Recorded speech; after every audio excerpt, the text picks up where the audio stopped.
So round two, I actually get paired with a strong player, one of the top seeds in the tournament, FM Robert Shlyakhtenko. And this is actually 2385 is his FIDE rating. My previous opponent, I put his USCF rating 2180 because his FIDE rating I think was something like 1900 and just very, very underrated. But no, this is a 2385 FIDE rated player, so pretty much like I am level. And I started with knight f3 this game. This was another g60. So I wanted something kind of flexible, avoiding a ton of theory and just trying to play for some kind of favorable structure. So this is my usual idea when my opponent is kind of, because I looked up Robert's games a little bit. I saw he's like a d5 player playing like Queen's Gambit accepted and stuff like that. So knight f3, d5, and e3. So the so-called e3 poison setup, which I feel like is quite fun for white to play. I play like a quick c4 here, and then b3, bishop b2. And yeah, essentially just looking for some kind of nice structure where I'm either playing against an isolated queen pawn or playing against hanging pawns.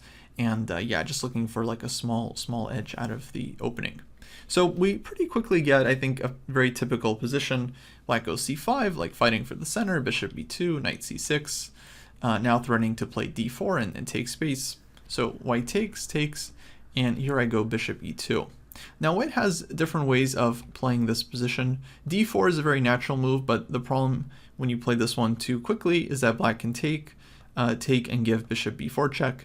And a lot of times you have to be careful that you're not running into issues here with like knight e4 and queen a5 and stuff like that. So this can be very, very annoying to deal with.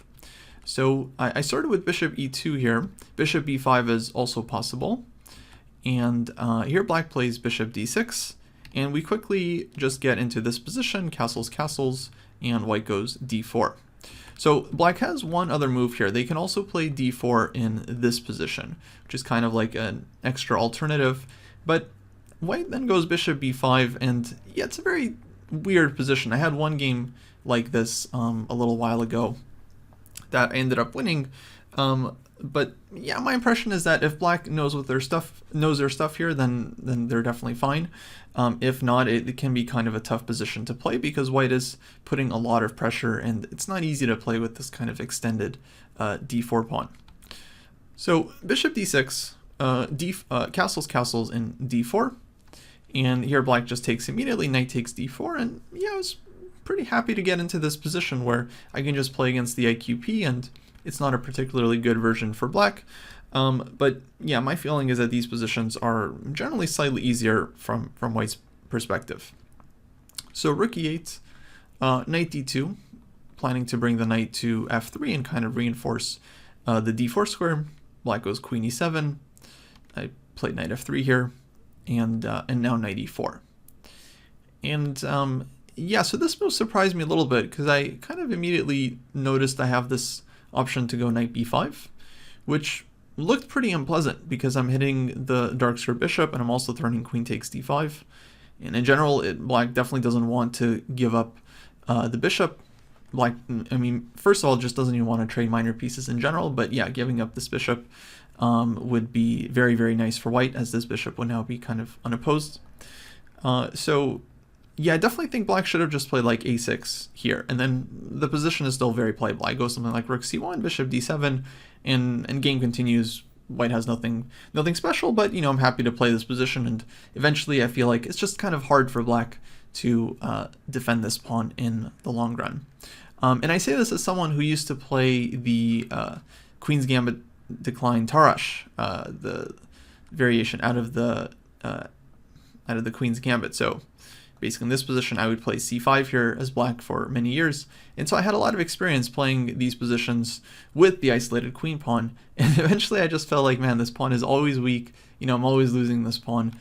So yeah, I realized I'm feeling much more comfortable playing against the pawn. So I definitely thought about knight b5 here. But what I didn't like was maybe black can just sacrifice the pawn like bishop c5. I would have to take, otherwise there's no real point in doing this. And yeah, then this position I wasn't sure, like rook d8, I think I have to go queen h5 here, because queen c4, the queen keeps keeps getting hit with like knight a5 and bishop e6 and stuff like that. But yeah, I really wasn't sure because it feels like, okay, black gets some activity and the pieces come out. The engine seems to think this is nothing special. In fact, it gives bishop g4 and says that black actually does have some reasonable compensation here. This wasn't the move I was particularly worried about, but it does make sense, just developing the bishop, stopping queen h5, and then getting the other rook ready to jump to d8.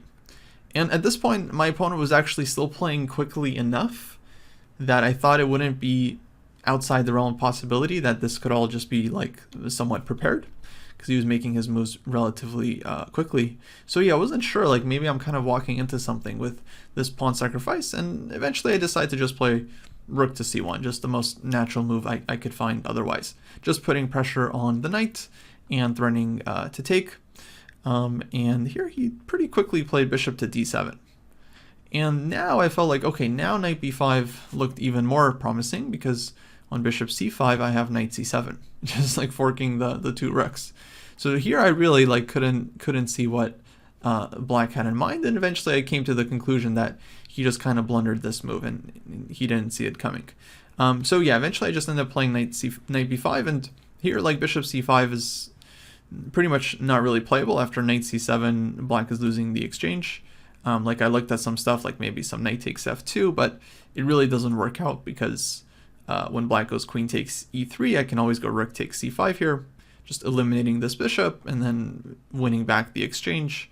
And then some position like this, white is just up a piece, because yeah, black had to sacrifice some material and never got it back with knight takes f2. So none of this is really working for black. White can also just take on c5 first. If I wanted to keep it simple, sacrifice the exchange, I get the exchange back, and then white is doing very, very well. You know, the isolated queen pawn is still weak, and we still have a really strong dark square bishop.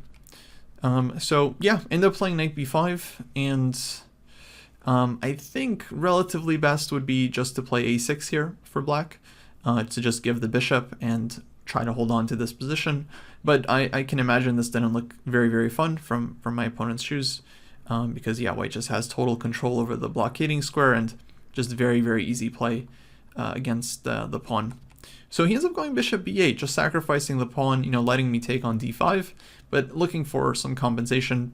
And yeah, normally I don't like grabbing material, but this one I felt like, okay, I have to take, because clearly, you know, black has not kind of sacrificed this pawn on purpose, right? And now that the rooks are disconnected, you know, there's no way that I can really be in huge danger here.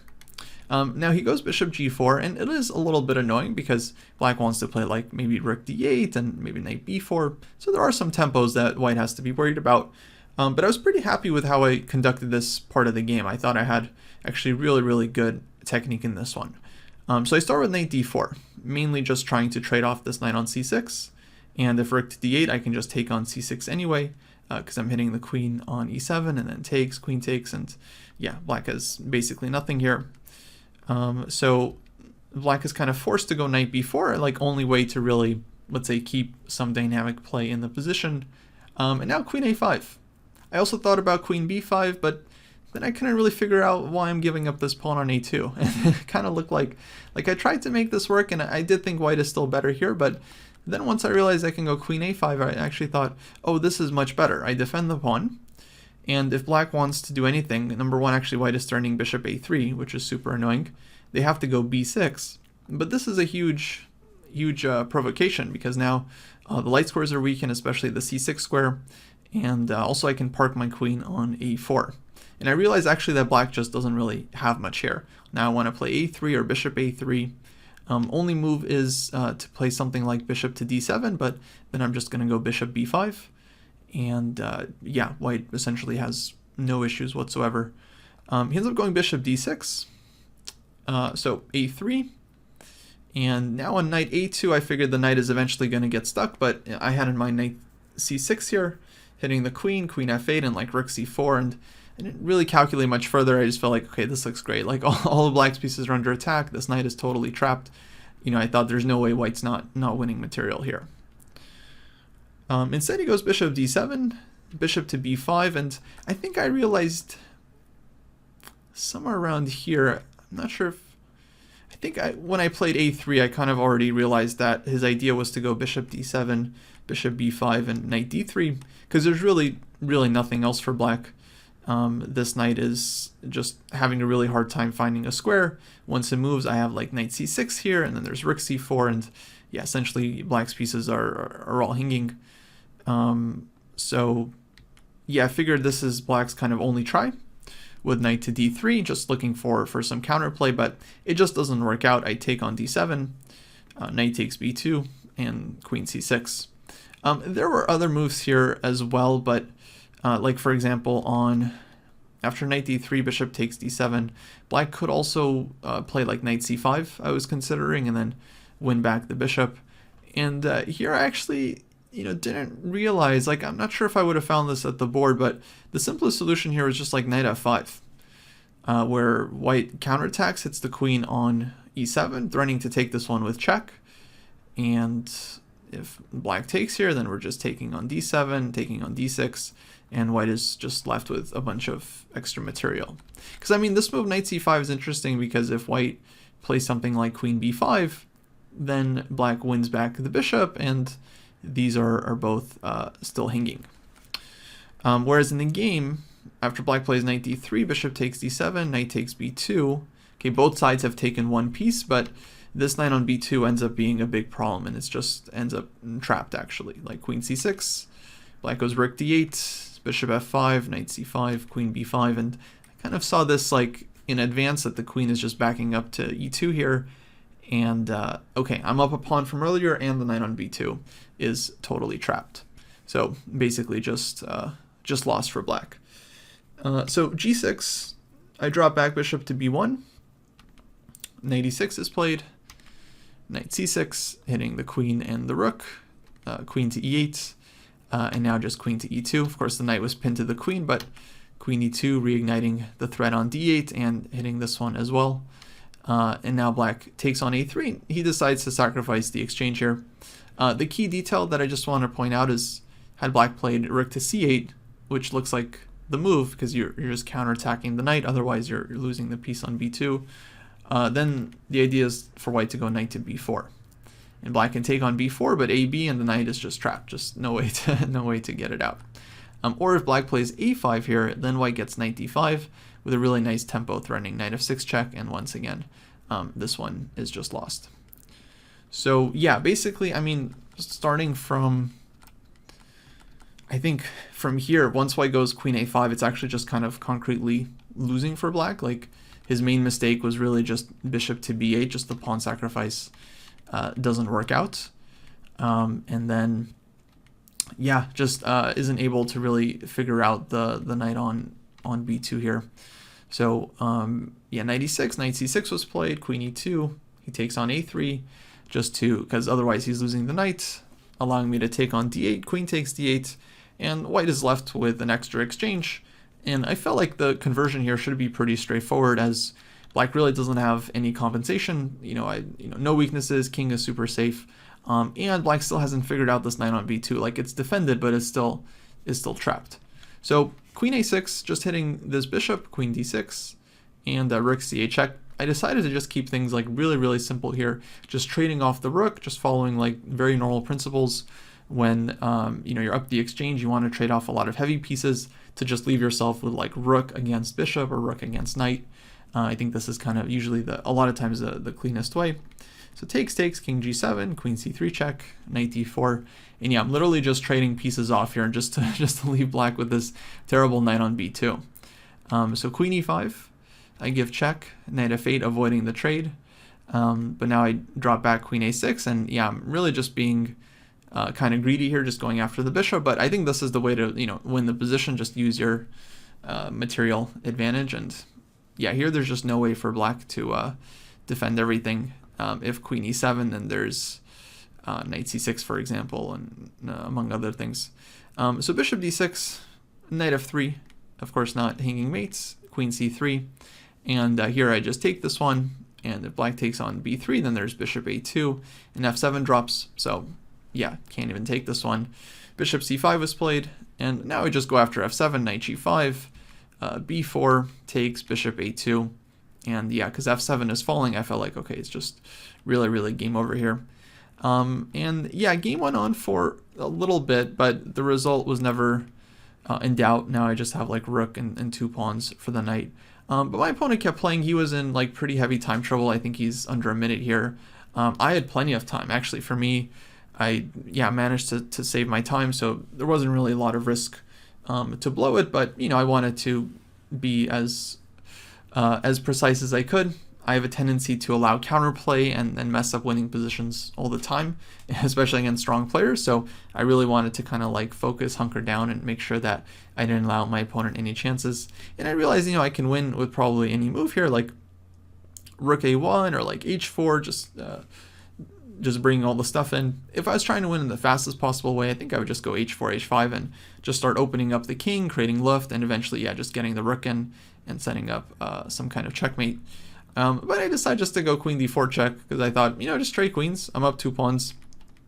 No possible way black can save this unless I really just blunder everything. And yeah, it took a little bit of time, but it wasn't, really didn't take too long. So here, bishop c3, if rook b3, there's like knight f4, kind of an annoying move. That endgame might also just be winning. Just like give the exchange back, and I'm 2 pawns up, but there's really no reason to give the exchange back. So d5. And yeah, here my play was very simple, just slowly bringing everything in, dancing around the knight, making sure not to hang any forks, eventually just breaking through. Here I play king c4, actually kind of hoping for knight a5 check, because if black does take the rook back this way, then this endgame is just immediately losing, as white is forcing black to give up the bishop, and then I have, you know, way too many pawns here for black to ever survive. So yeah, knight d2, king eventually comes in, d6, we kind of like break the blockade, rook b6 here, rook a6, and yeah, here black resigned because he realized he actually has no moves. The knight is trapped, and if knight to b7, then there's rook a7 with the pin on the 7th ring. So just game over. So yeah, actually I was pretty happy with this game. I felt like I played more or less clean game, where I got a nice advantage. I found this knight b5 move. Of course, it was a blunder from my opponent, but I still felt like, okay, I took the pawn, and I felt like I found all the right moves, like knight d4, queen a5, a3, queen c6. Like, yeah, I mean, I obviously checked with the engine, and engine approved pretty much all my moves. Like, they weren't always the best, but starting from taking the pawn, I was pretty much winning the whole time. And yeah, of course I could have converted faster, but what I did, I think, was totally clean enough, given, you know, we don't have a ton of time, and I didn't really allow any counterplay. So yeah, I was quite happy with this one. And now on 2 out of 2, with the third round going to be the first kind of full classical game with the time control of 90 minutes for 40 moves, and another 30 minutes after move 40 with a 30-second increment. All right, see you then.